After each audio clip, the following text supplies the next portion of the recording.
ఓం అగజానన పద్మార్కం గజానన మహర్నిశం అనేకదంతం భక్తానాం ఏకదంతముపాస్మహే. శ్రీ మహాగణాధిపతయే నమో నమః. శ్రీ గురుభ్యో నమః. హరి ఓం. ఎస్వీబీ ఆస్ట్రాలజీ ప్రేక్షకులకు నమస్కారం. ఎవరైనా ఎస్వీబీ ఆస్ట్రాలజీని కొత్తగా చూస్తుంటే కనుక సబ్స్క్రైబ్ చేసుకోండి. దాని పక్కనే గంట ఐకాన్ ఉంటుంది, దాన్ని ట్యాప్ చేసినట్లయితే నేను ఈ వీడియో చేసినా మీకు నోటిఫికేషన్ వస్తుంది. ఎన్నో రకాలైనటువంటి జాతకాలు, వాటిని పరిశీలించిన తర్వాత వాటిల్లో యోగాలు దోషాలు, యోగాలు వచ్చినప్పుడు అంటే రాజయోగాలు వచ్చినప్పుడు వాటి వల్ల కలిగేటువంటి ఆనందం, ఆ యోగాలు మనకి ఫలితాన్ని ప్రస్తుతం ఇవ్వకపోయినా వాటిని చూసి లేదా విని ఆనందించి ఎంతో ఉబ్బి తబ్బిపోయిపోతూ ఉంటాం. కానీ నీకు ప్రమాదం ఉందిరా, అది వెంట్రుక వాసిలో తప్పిపోతుంది, అప్పుడు జాగ్రత్తగా ఉండాలి అని చెబుతాను చూసారా, ఆ సమయాన్ని మాత్రం చాలా జాగ్రత్తగా గుర్తుపెట్టుకోవాలి. అంతేకాదు, ఏదైనా ప్రమాదం వచ్చినప్పుడు ముందుగా మనకి కొన్ని సూచనలు కలుగుతూ ఉంటాయి. అంటే ఏదైనా ఒక పుణ్యక్షేత్రానికో లేదా మీకు దగ్గరలో ఉన్నటువంటి దేవాలయానికో వెళ్ళినప్పుడు మిమ్మల్ని చూడగానే భగవంతుడు పూజారి గారి రూపంలోనో లేదా మరి ఇంకేదైనా పెద్దల రూపంలోనో జాగ్రత్తగా ఉండినైనా కొన్నాళ్ళు నీకు టైం బాలేదు అని చెబుతూ ఉంటారు. అలాగే కొన్ని కొన్ని పరిస్థితులు మనకి కళల రూపంలో కలుగుతూ ఉంటాయి. కొన్ని కొన్ని పరిస్థితులు మనల్ని హెచ్చరించడానికి శకునాల రూపంలో కలుగుతూ ఉంటాయి. వీటిని మనం గుర్తిస్తూ ఉండాలి, వీటిని మనం ఖచ్చితంగా పాటిస్తూ ఉండాలి. అటువంటి వాటిల్లో ఈ విమలా యోగం అనేటువంటిది ఒకటి. విమలా యోగం అనేటువంటిది మనల్ని బాగు చేస్తుంది. కానీ ఈ విమలా యోగం ఉన్నటువంటి వాళ్ళు ప్రమాదాలన్నీ కూడా వెంట్రుక వాసిలో తప్పిపోతూ ఉంటాయి. వీటిని మనం చాలా జాగ్రత్తగా గమనించుకుంటూ ఉండాలి. వీళ్ళు ఎదుగుదల అనేటువంటిది క్రమక్రమంగా చాలా నీట్గా వెళుతూ ఉంటుంది. సాధారణంగా నిర్లక్ష్యము అని చెప్పను, కానీ ఏదైనా ఒక పరిస్థితి ఎదురైనప్పుడు దాని యొక్క పరిస్థితుల్ని ఎదుర్కొనే సమయంలో అది ప్రమాదంగా మారేంత వరకు కూడా ఎదురు చూడటం అనేటువంటిది కాస్త ఇబ్బందికరమే.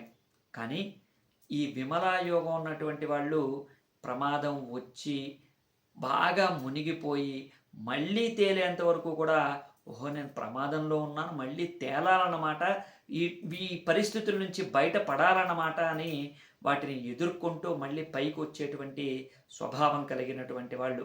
ఈ విమలా యోగం ఉన్నటువంటి వాళ్ళు ఎలాగా అంటే గౌరవ మర్యాదలన్నీ కూడా సమాజంలో సంపాదిస్తారట.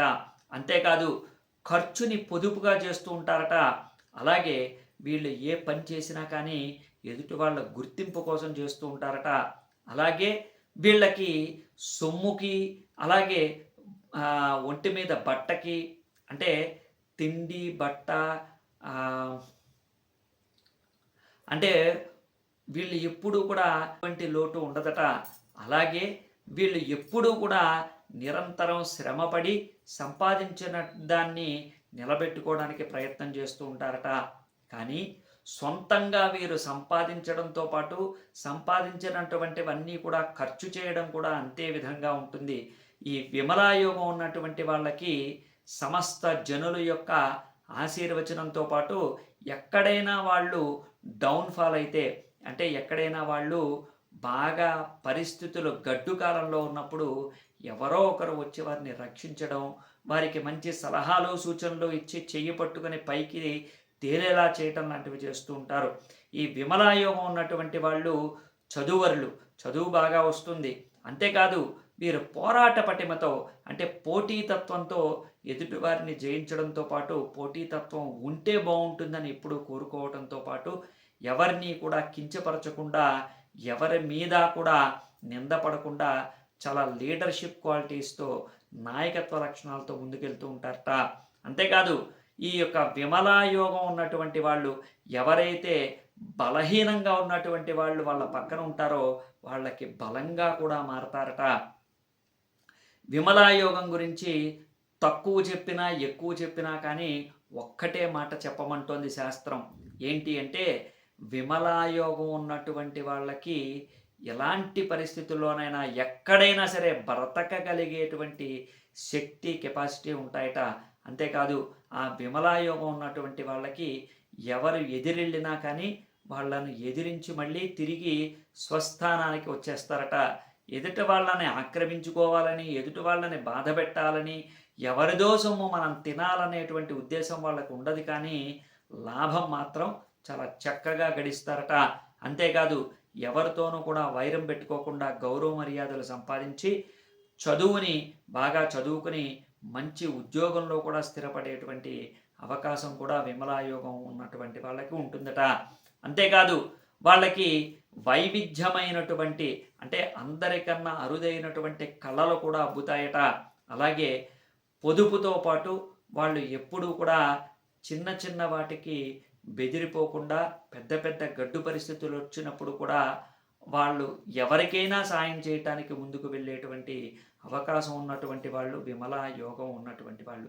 ఇంతకీ ఆ విమలా యోగం ఎలా వస్తుంది అంటే మీ జాతకం ఒకసారి పరిశీలన చేసుకుంటే కనుక ఇదిగో ఈ జాతక చక్రంలో ఉన్నట్టుగా 12వ స్థాన అధిపతి అంటే 12వ స్థానానికి ఎవరైతే అధిపతి గ్రహం ఉంటుందో ఆ గ్రహము 6, 8 స్థానాల్లో ఉండటం కానీ 6, 8 స్థాన అధిపతులతో కలిసి ఉండటం కానీ ఆ యొక్క 12వ స్థానాన్ని ఏదైనా నీచగ్రహాలు దృష్టి చేత చూడబడినా కానీ అలాగే 12వ స్థానాధిపతితో ఏదైనా శుభగ్రహాలు కలిసినా కానీ దానివల్ల ప్రయోజనం ఉంటుంది అట.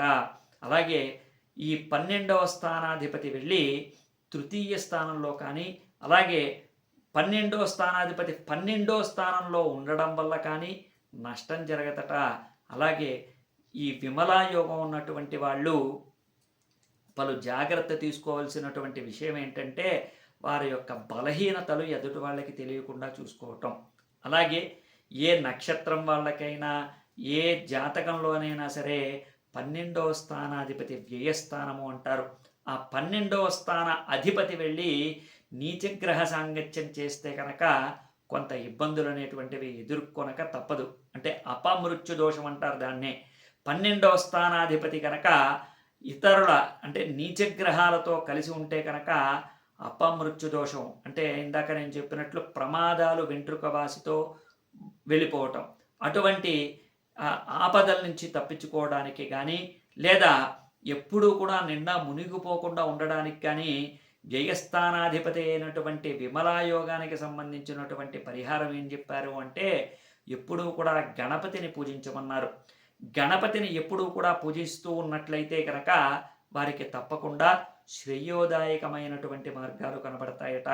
అంతేకాదు వారు చేసేటువంటి పనులన్నిటిలోనూ కూడా భగవంతుడి యొక్క అనుగ్రహం సంపూర్ణంగా కలుగుతుందట. కాబట్టి 12వ స్థానాధిపతి అయినటువంటి గ్రహం ఎక్కడుంది, దానికి సంబంధించినటువంటి దృష్టిలు ఎక్కడెక్కడి నుంచి వస్తున్నాయి, ఏ గ్రహం ద్వారా 12వ స్థానానికి దృష్టి పడుతోంది, ఇవన్నీ కూడా చూసుకోవడంతో పాటు 12వ స్థానానికి మరో ప్రాముఖ్యత ఉంది. అదే పునర్జన్మ యోగం. వచ్చే జన్మంటూ ఉందా లేదా, లేదా కిందటి జన్మలో ఎక్కడ పుట్టాం, ఇవన్నీ కూడా 12, 9 స్థానాలు చూసి తెలుసుకోవచ్చు. అటువంటి జన్మ రాహిత్యాన్ని కూడా కొన్ని గ్రహాల వల్ల పొందొచ్చు. ఇవన్నీ కూడా తెలుసుకున్నాక మీకు ఏమనిపిస్తుంది, మీరు ఏ యోగంలో పుడితే బాగుంటుంది అని అనుకుంటూ ఉన్నారో ఇవన్నీ కూడా మాకు కామెంట్ రూపంలో తెలియజేయండి. అంతేకాదు మీరు పరిహార ప్రక్రియలో ఎప్పుడూ కూడా విధంగా పరిహార ప్రక్రియలు చేసుకుంటూ కూడా శివారాధన చేస్తూ శివుణ్ణి ఆరాధించి మెప్పించి భక్తి చేత మీరు చేసేటువంటి కార్యక్రమాలన్నీ కూడా పూర్తి చేసుకోవచ్చు.